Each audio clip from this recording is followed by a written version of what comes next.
Before coming to Beautiful Minds, I was isolated in Grass Valley, and I was drinking 3/4 of a bottle of whiskey a day, smoking nearly 2 packs of cigarettes a day, and on a couple of occasions I had placed a shotgun in my mouth, and it was racked, and I was inebriated while I did it.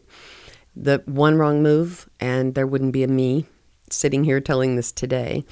I didn't elaborate truthfully when I first came into the program how bad I was off at that point, and it wasn't until I had been here probably 3, 4, 5 days I realized that the care and the support I got from the staff, from Dr. Binus, from my counselor Amanda, from my health coach, enabled me to be vulnerable and honest. And I was so shame-based and such a mess.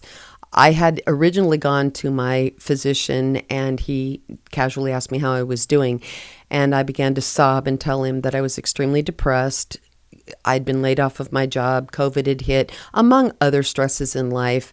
And he very gently said, I want you to call this number at Beautiful Minds, and if you are interested, I think you should check it out. I called, and they got me in immediately, and I met with Robert, and I had a willingness to do absolutely anything they told me to do to get out of my misery. I would do anything. If they told me to hold my nose and jump on one foot, I would have done it. I was inches away from taking my own life. And the first 4 or 5 days in the program, to be honest, I was in such an alcohol fog, I could only get myself here. As I kind of got outside of that, I immediately began to embark on their nutritional program, which is plant-based. I drank the water they told me to drink. I began to walk in the woods.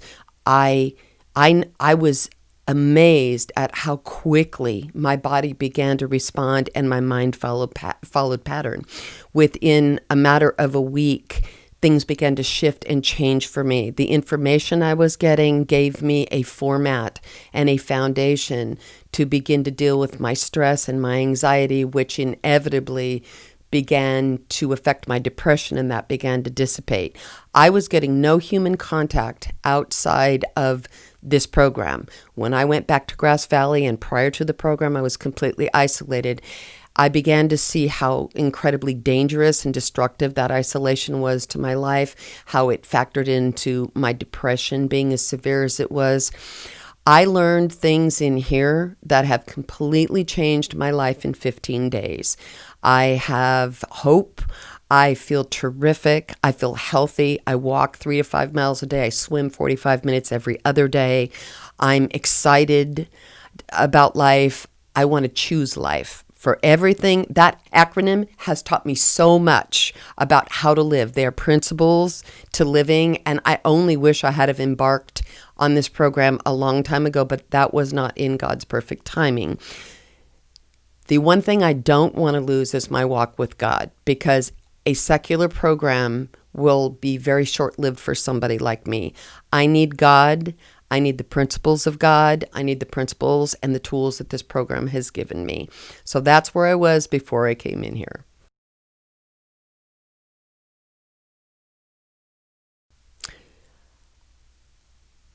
I learned principles that affected 3 major points of my happiness and my health. That was how to maintain spiritual health, physical health, and my mental health. And that holistic approach was what I needed. The acronym Choose Life, the connect with people, the oxygen, the optimism, the self-control, the exercise, all of those things, light, sitting in the sun, the foods that I ate, the environment I put myself in. I went through the ABCs of cognitive behavioral therapy. I had never heard the term. I didn't know what it was. And in the beginning, it sounded very secular to me. But when I began to realize how that factored into our spiritual health and our emotional health, I began to work those tools. So when I have an an activated event in my life. Now I know what the term means, whether it's real or it's imagined. I know how to deal with it. So when something happens, I look at my belief system about that particular incident, and I either am correct or I'm incorrect. I know how not to get stuck anymore. I know how not to entertain things that are not helpful mentally. Those tools for me keep me from putting a shotgun in my mouth and reaching for cigarettes and alcohol or any kind of substance that would numb me out where I was before and then depress me. When I have anxiety, I'm able to rationally review whether that anxiety is self-imposed, whether it's self-manifested, whether it's a legitimate stressor or trigger in the world, and what to do with it once it's in my lap, how to get it off of my plate and to move on. I don't disqualify positives. I used to disqualify the positive things in my life with nothing from nothing left me with absolutely nothing. Now I recognize the positives, and I have an attitude of gratitude that I never had before I walked into this program. I get up in the morning, the first thing I do is look for 3 things that in the last 24 hours I could be grateful for. Not just generic things such as the roof, the family, and all those things are fine and dandy, but the smaller things that use my frontal lobe. I'm embarking on piano lessons. I'm learning how to knit. I'm doing things that are fresh and new, and they are incorporating a quality of life for me that I just didn't have before. And I am a whole new person. I am a whole new person at this point.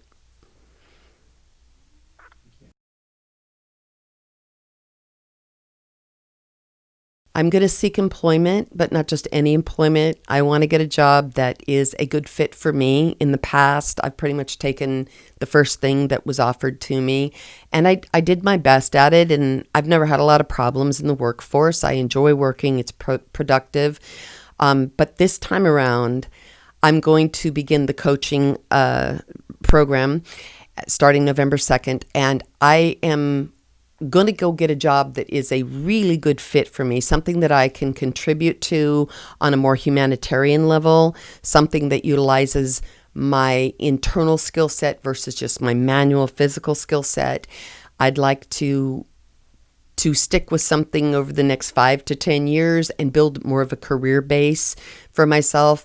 I have relationships that were damaged as a result of my heavy drinking and my isolation, and I am praying and working diligently at repairing those so that they grow. There was some of the most important people in my life that had to distance themselves from me because I was incredibly unhealthy. I am praying and working that they will, working towards them blossoming again. I want to continue to work on my physical health so that I feel good about me, and I am preserving what years I have still ahead of me as I'm in my early 60s and trying to repair the damage that I've done, or at least minimize any further damage physically. And I am going to continue my walk with God above everything, above everything. I'm going to attend church regularly. I pray regularly, and my mind is above. It's on things above now and not the world. So hence I'm not experiencing the anxiety and the depression, because the world is a really, really big mess, bigger than I've ever seen it in my 61 years. And yet I feel better than I've ever felt in my whole life. And it's a bigger mess than I've ever seen it. So that is all the result of my walk with God and God's direction in this program. 100%, 100%.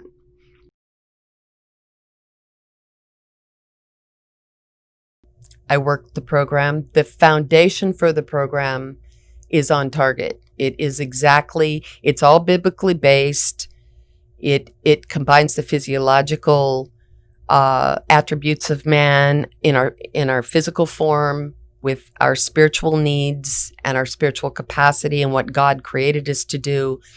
And those two things, when they're addressed appropriately with the right tools, they they inevitably affect our mental health. I learned that my mental health is the direct reflection of my emotional health. So emotionally, I had no discipline. I had zero discipline over my emotional state. If I felt bad, if something happened, I ran wild with it. And my running wild was self-pity, reaching for the bottle, reaching for the cigarettes, and isolating myself and feeling bad. And I was addicted to the depression. I was addicted to anxiety. You name it, I was addicted to it. I learned tools that helped me deal with my emotional aptitude or the lack thereof. Hence, I can keep myself even keeled now. I know where to go. If I start getting off kilter, I have my human resources. I have God. I have God's word. And I also have a broad understanding now of on a physiological basis, what's going on inside of me, where before I was completely ignorant of all of that.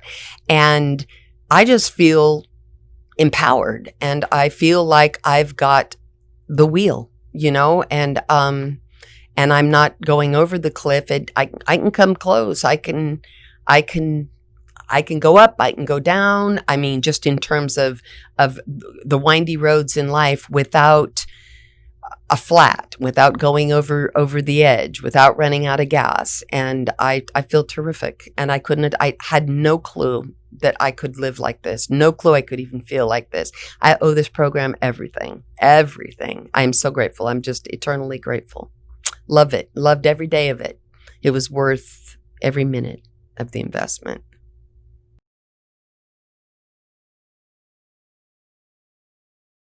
I would reiterate to them the importance of the foundation that this program gave me, the holistic approach, the spirit, the mental health, the emotion, the physical. It all has to be addressed. And there were facets of this program with people that haven't been where I've been, people who have done the same things. It was one of the biggest blessings of this program was to learn that oftentimes those people that were counseling me or coaching me, they had had a drinking problem at one time.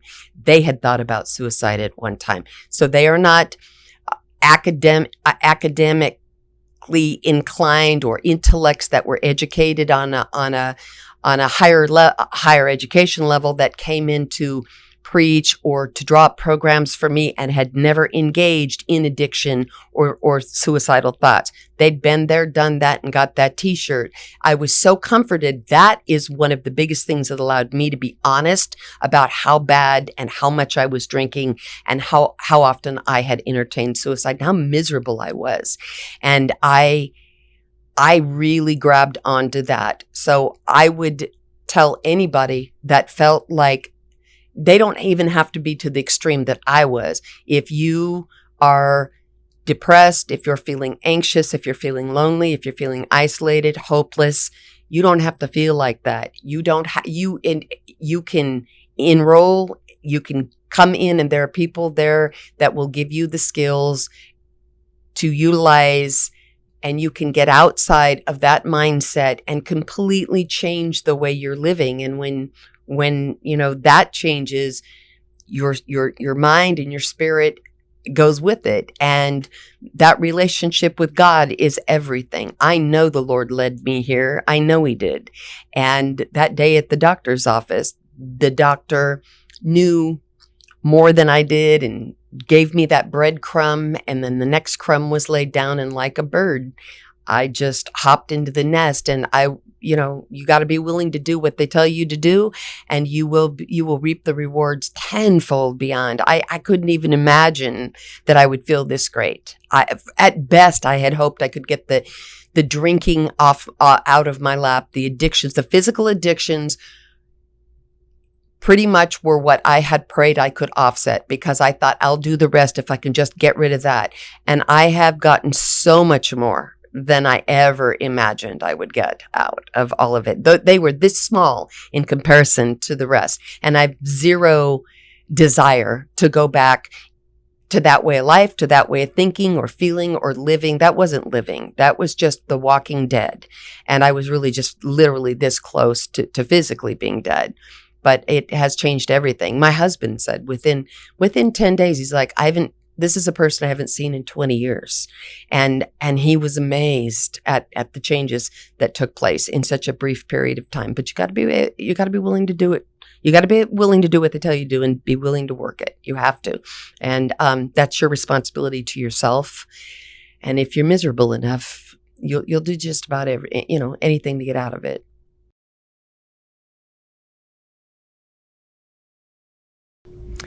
Just my gratitude to the staff, my gratitude to Dr. Binus, to Amanda, Sharonette, Barbara at the front desk.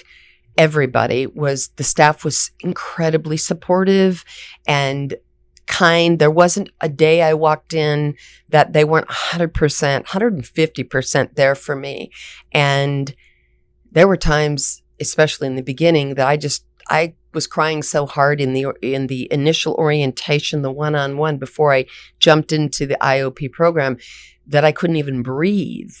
And they were there with compassion and understanding, and that helped me in the beginning drop my guard and made me more motivated to go further and see if they could accept me where I was, even when I wasn't telling the truth about how much I was drinking or how severely depressed I was out of sheer shame. That helped kind of pave the way so that I sat in with the IOP. And when I got in with people that were experiencing the same levels of depression and anxiety and confusion and had no tools under their belt either, I felt right at home. And every day I learned more, it got better, and I just kept coming back. And today I'm finished and I feel terrific. And there's all kinds of support groups to stay plugged in. And I'm going to use every single one of them. And if I have to come back, I will be back. I'll be back in a heartbeat. Nothing would stop me from walking in those doors. And it shouldn't stop anybody else, because it's the best thing that's happened to me. The best thing, it's changed my entire life. And that is a miracle. That's phenomenal in 15 days. It really is, to see me where I am today versus where I was 3 weeks ago. So one couldn't see the forest for the trees, and the other one just loves life. I just love it. I'm just so excited. So I'm excited to walk with God. I'm excited to continue going to church. And these people are a support system at church for me too. They save me a seat, and I've got friends, and I've got somewhere to flourish. And that is life. That is a truly good feeling.